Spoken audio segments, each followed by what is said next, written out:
çöktü şehrin omzuna. Sokak lambası yorgun sarı, bir tren düdüğü içimde. Gidişler benden daha ağır. Ayakkabım çamur, cebim delik. Yüreğim eski bir plak, aynı yerde takılı kaldım. Hayat ıslak, dünya ıslak. Islak ıslak düştü üstüme geceler. Yağmur mu ben miyim ağlayan?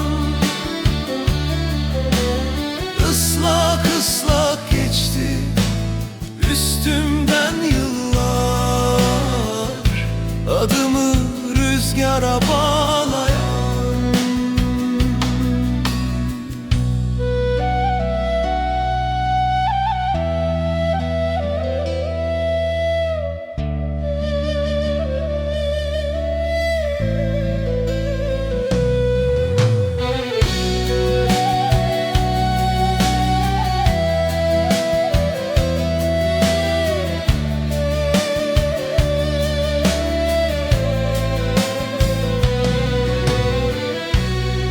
Bir sigara yanar karanlıkta, rüzgar söndürür cesaretimi. Duvarlarda eski yüzler hatırlatır kaybettiklerimi. Bu şehir benden çok aldı,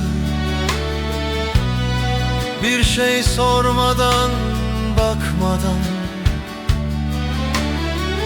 Ben hala yollarda kaldım, yağmurdan, kendimden kaçmadan. Islak ıslak düştü üstüme geceler. Yağmur mu ben miyim ağlayan? Islak ıslak yürüyorum hala, adımı rüzgara